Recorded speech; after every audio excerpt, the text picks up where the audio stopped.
Olá, meus amores, tudo bem com vocês? Estamos aqui para mais uma aula de ciências, isso mesmo. Então, peguem aí o manual de vocês, tá certo? E vamos começar a nossa aula. Hoje iremos usar o manual do aluno. As atividades de hoje de classe, coloquem aí na página 2 até a página 7, tá certo? Vamos lá na página 2.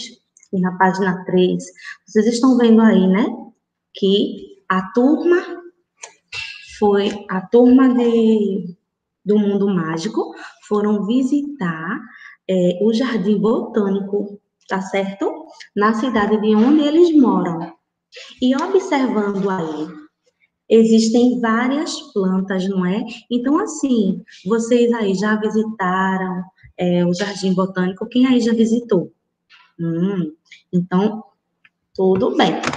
Deixa aqui a Marília fazer uma pergunta. Vocês sabem me dizer quais são os benefícios que as plantas podem trazer? Quem sabe? Então, vamos lá. As plantas, elas fornecem sombras. Deixa eu ver o que mais. Ela serve para alimentos aos animais, dos animais e aos seres humanos. Ela pode servir para decorar as casas, aumentar a umidade do ar, filtram e renovam o ar e, e, e absorvem gases nocivos à nossa saúde, tá certo? Então, ó, vamos dar início à nossa aula, começando pelos ambientes das plantas. Essa é a nossa atividade de classe, tá certo?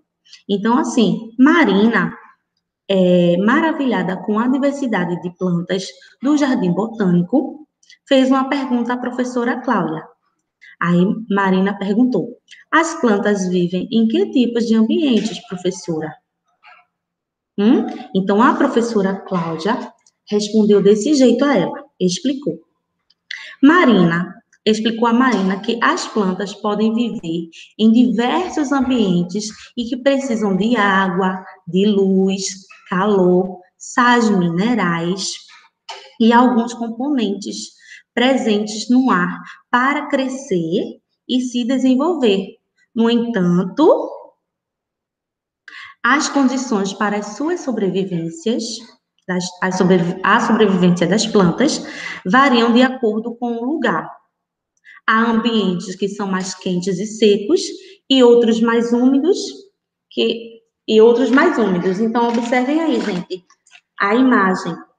Tá vendo aí?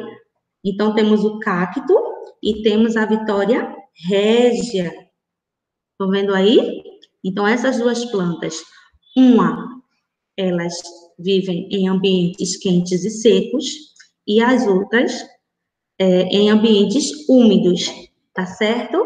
Então, vamos agora para a pergunta lá no final da página 4. Indique o ambiente úmido e o ambiente seco nas imagens acima. E aí? Vocês vão responder e vão indicar o ambiente úmido e o ambiente seco das imagens, tá certo? Então, tia Marília respondeu desse jeitinho.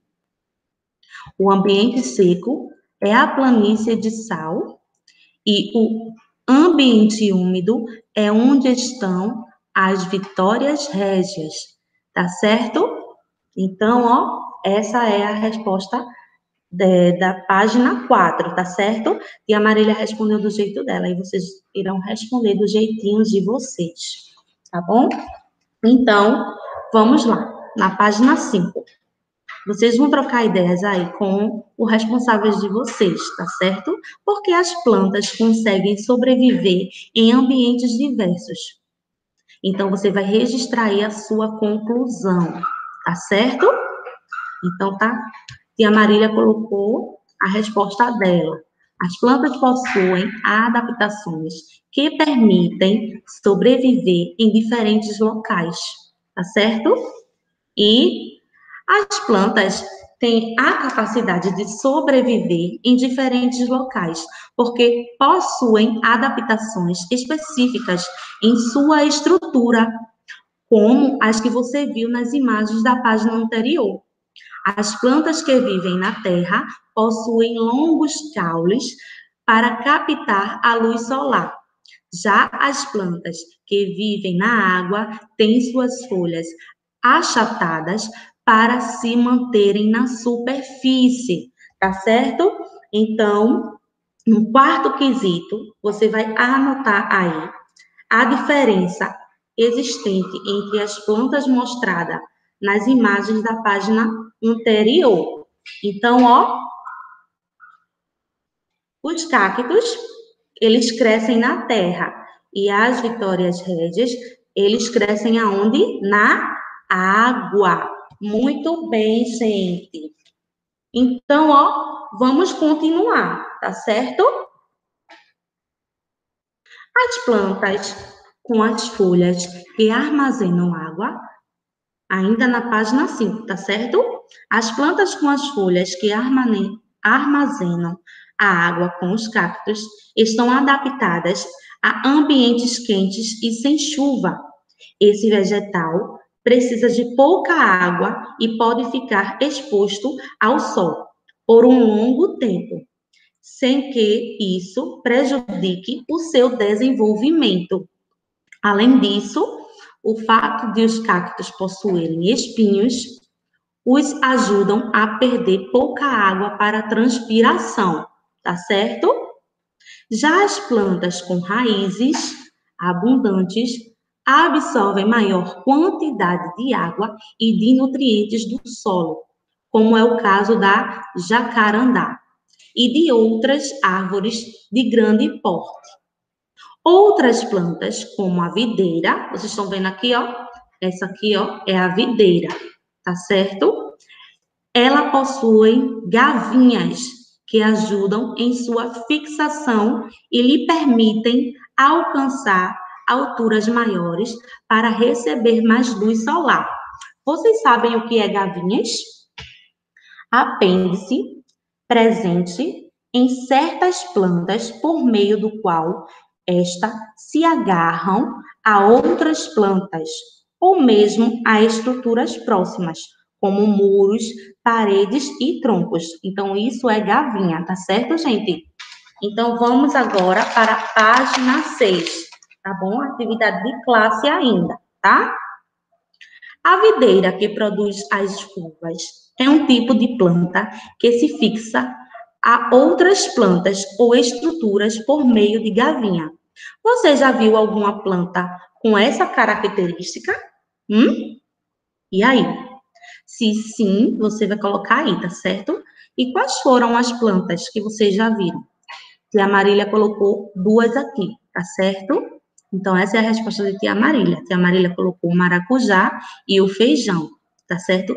Essas duas aí, elas têm gavinhas e elas crescem e fixam em outras plantas, tá certo? Plantas terrestres e plantas aquáticas. Tia Marília já falou um pouco, não foi Tia Marília, não, Tia Tati deu um pouco da aula das plantas terrestres e aquáticas, não foi, meus amores? Então, vamos lá, né? Vamos dar início a ela agora. As plantas terrestres, ao caminhar pelo jardim botânico, Marina e sua turma entraram em um espaço que continham plantas bem diferentes, cada uma com suas características. Então, observem a seguir aí as imagens de algumas plantas que eles viram lá. Então, eles viram o quê? A mangueira, a bromélia e a orquídea. Vocês estão vendo aí? Observem aí direitinho cada planta dessa, tá certo? Então, vamos agora para a página 7. As mangueiras vivem fixas ao solo e desenvolvem-se em ambientes quentes.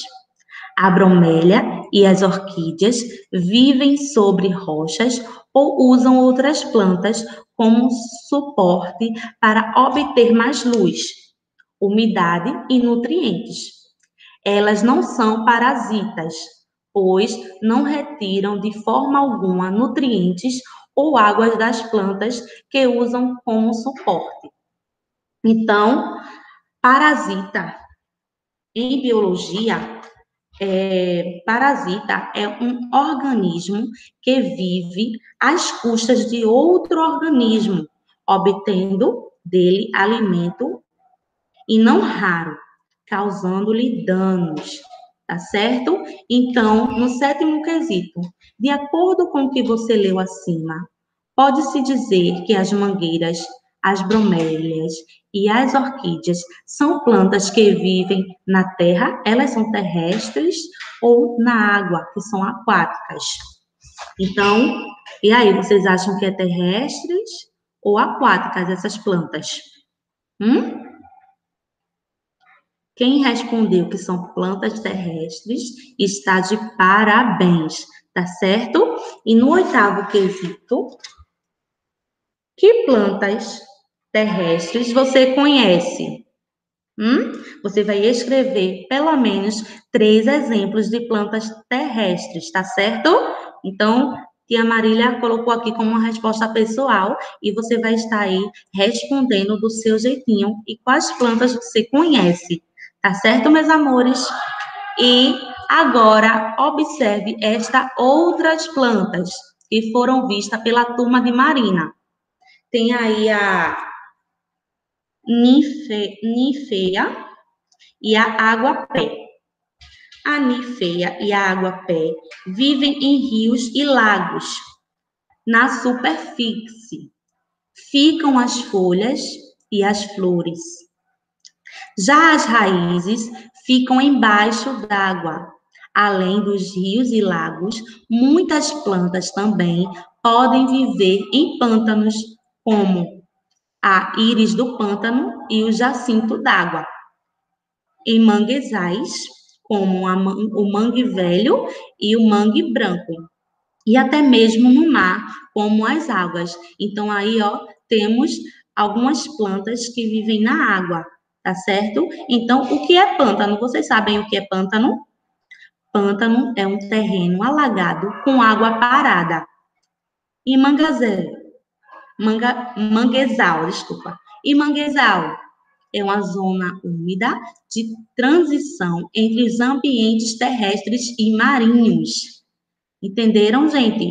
Então, tia Marília acabou de falar algumas coisas sobre as plantas terrestres e as plantas aquáticas, tá certo? Então, na página 8, ainda temos algumas figuras de algumas plantas, que é íris do pântano, como que a Marília falou, mangue velho, vermelho, mangue vermelho e as algas. Então, você vai se reunir aí, tá certo? Com o seu responsável, nos espaços abaixo, escrever o nome de 2 outras plantas aquáticas que você conhece. E a Marília colocou os 2 exemplos dela, tá certo? Mas se você quiser, você pode colocar o seu exemplo aí. Então, a Marília colocou flor de lótus e alface d'água, tá certo, meus amores? Então, vamos lá. Crianças, prestem atenção aos cuidados que devemos ter ao caminhar pelo jardim botânico. É importante respeitarmos o ambiente, não é, professora? E aí, vocês acham que é importante a gente respeitar o ambiente? Então, vamos prestar atenção a alguns cuidados, tá certo? Então, tem assim, cuidando do parque. Quando se visita um parque, é necessário observar algumas normas de conduta. Conheça algumas das regras que todo visitante do Jardim Botânico da cidade, onde moram nossos amigos, tem que seguir. E não se esqueça, preservar o planeta é tarefa de todos nós. Então, temos aí, ó, algumas regras, né, e alguns cuidados que devemos ter ao entrar num jardim botânico, tá bom? Então, entrar com animais, churrasqueiras, bolas, patinetes, pipas e bicicletas não é permitido. Coletar flores, folhas, frutos, insetos ou qualquer outro material também não é permitido. Arrancar ou danificar plantas, riscar troncos e caules, tá certo? As lesões prejudicam a saúde das plantas. Alimentar os animais, cada animal tem sua dieta própria e alimento inadequado causam problemas à saúde deles. E também a gente não pode fazer barulho excessivo. Ruído incomoda, afugenta e agride os animais e perturbam os outros visitantes. Então, a gente também não pode danificar as placas de jardins e equipamentos educativos ou causar qualquer outro prejuízo ao patrimônio público. Tá certo, gente? Então, ó, vamos lá responder. Você concorda com essas normas de conduta? Sim ou não? E por quê? Se você colocou sim, você vai dizer o porquê. Se você disse que não, você também tem que dizer o porquê. Então, tia Marília disse que concorda. Eu concordo sim, tá certo? Com essas condutas. Porque essas normas referem-se ao respeito pelo próximo e pelo ambiente, tá bom? E quais dessas normas estão relacionadas à preservação da biodiversidade? Então, você vai, com a ajuda aí do seu responsável, você irá pintar esta norma, tá certo? Você vai pintar de amarelo, tá bom? E no terceiro quesito, uma das atividades permitidas no Jardim Botânico é fazer piquenique. Mas o que fazer depois que os resíduos e as embalagens restantes, com os resíduos e as embalagens restantes, o que é que a gente deve fazer? A gente deve jogar no lixo, a gente deve colocar na bolsa ou a gente pode jogar no chão? Hum? Responderam aí correto? Então, muito bem, gente. Agora, vamos para outro assunto. Como as plantas se alimentam? Ita e os amigos viram muitas plantas aquáticas ou terrestres. Todas encantaram a criançada, com cada uma com sua beleza. No entanto, uma dúvida surgiu. Como as plantas se alimentam? Hum? Para explicar a alimentação das plantas aos alunos, a professora Cláudia pediu a todos que imaginassem um ambiente muito escuro. Ita pensou em uma caverna. Em um ambiente escuro como esse, imaginando Ita, há poucos seres vivos, pois a luz do sol, que é essencial para o desenvolvimento da maioria deles, é ausente em tais locais. No caso dos vegetais que produzem seu próprio alimento, viver em uma caverna, desculpa, viver em uma caverna é impossível. Então, a professora explicou aos alunos que a luz solar é essencial às plantas para que produzam seu alimento, pois é por meio dela que os vegetais realizam a fotossíntese, tá certo? Fotossíntese é o processo em que a planta captura a energia solar e o gás carbônico do ar e os transformam em alimento. A fim de que os alunos compreendessem esse processo, a professora os levou até o jardim botânico, tá certo? Então, agora, deixa aqui a Marília explicar aqui a fotossíntese. Na fotossíntese, escuta só, presta bastante atenção, tá certo? A fotossíntese são as plantas que, no caso, as plantas absorvem a luz solar para conseguir transformar o gás oxigênio, tá certo? Que é presente no ar e na respiração, e a água em oxigênio, que é o gás usado pelos seres vivos na reprodução, tá bom? Também temos aqui, ó, a glicose, que é um tipo de açúcar que serve de alimento à planta que o produz. Então, quando a água é absorvida pela raiz, chega a todas as partes da planta e que as folhas, por sua vez, são o principal local da realização da fotossíntese. Entenderam, não foi? Então, fotossíntese é quando as plantas absorvem oxigênio, o gás carbônico, a energia solar e a glicose, tá certo?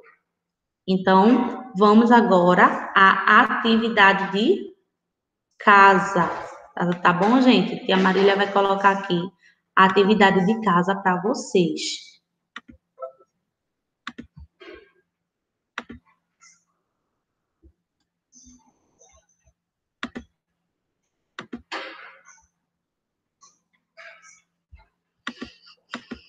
Rapidinho.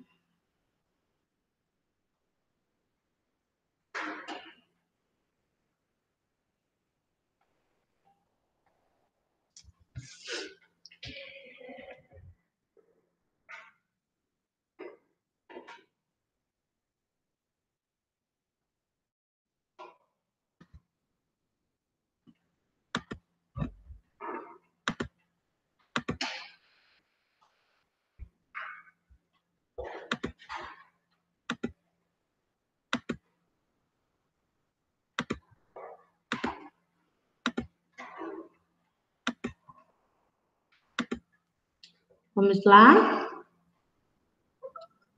Então, ó, a nossa atividade de casa está na página 14, na página 14. Coloquem aí na página 14. Então, vocês vão responder. Primeiro quesito. No jardim botânico, Urbano e os amigos viram algumas plantas ainda pequenas, em desenvolvimento, como a da imagem abaixo. Assinale a seguir a opção que indica os elementos de que ela precisa para desenvolver. Então, de que a planta precisa para desenvolver? Vocês vão marcar aí o X na resposta correta, tá bom? Segundo quesito. As plantas de ambientes secos têm pouca água disponível.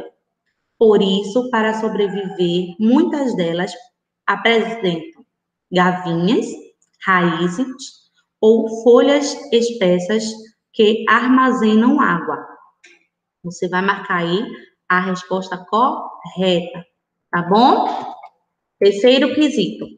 O vegetal ao lado alcança maiores alturas por quê? Observem aí esse vegetal, é o cultivo de pepinos. Então, ele alcança maior altura, por quê?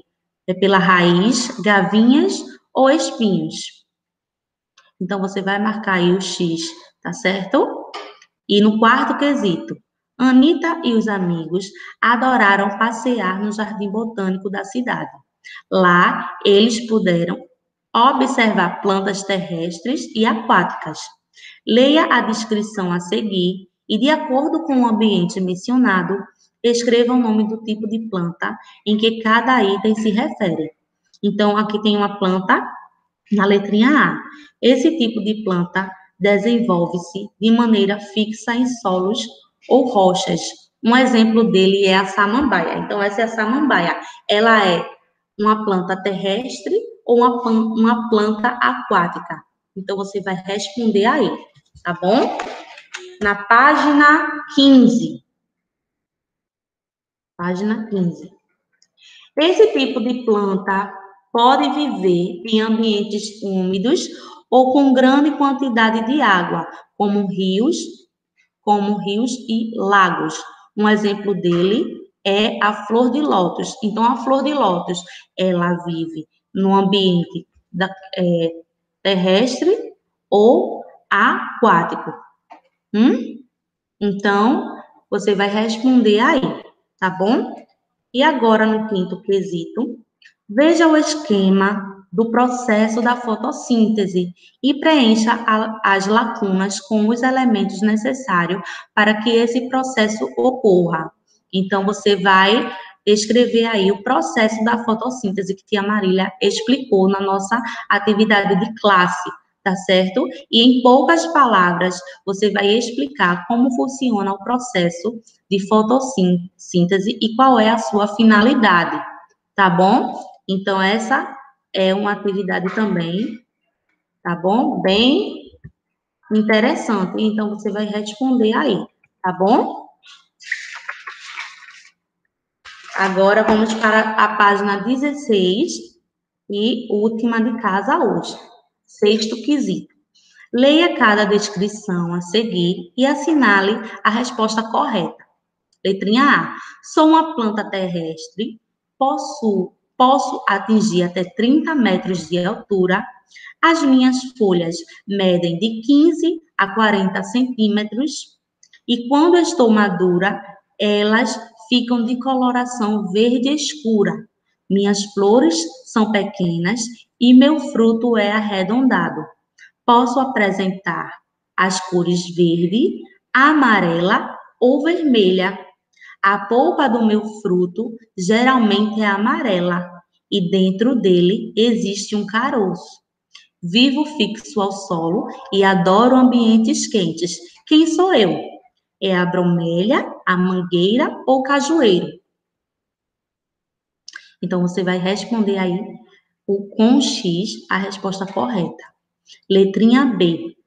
Vivo fixo ao solo em ambientes muito frios, onde cai neve. Em dezembro, sou usado como um enfeite de Natal. Quem sou eu? A goiabeira, a vitória régia ou o pinheiro? Você irá assinalar a resposta correta. Letrinha C. Vivo no rio ou no lago. As minhas folhas e flores flutuam sobre a água e as minhas raízes ficam submersas. Quem sou eu? O cacto, a ninféia ou a roseira? Então, você vai marcar aí, tá bom? Letrinha D. Sou uma planta de ambientes claros, iluminados, por meio de qual processo produzo o meu próprio alimento. Então, é a respiração, a fotossíntese ou a transpiração? Então, eu quero ver, viu? Essa atividade tem que estar, ó, correta, tá certo? E por último, no sétimo quesito, a mãe de Urbano costuma colocar as plantas de casa próximo à janela. Por que essa ação beneficia as plantas? Hum? Então, você vai responder aí, tá bom? Resposta pessoal. Qual é a principal parte da planta em que é realizada a fotossíntese? Hum? Qual é a parte da planta? Aí você vai responder. E na letrinha C, qual é o nome do pigmento responsável pela fotossíntese? Também é uma resposta, tá certo? Espero que vocês respondam aí direitinho, tá bom, meus amores? E bom final de semana para vocês. Um beijo de tia Marília e até a próxima aula, tá certo?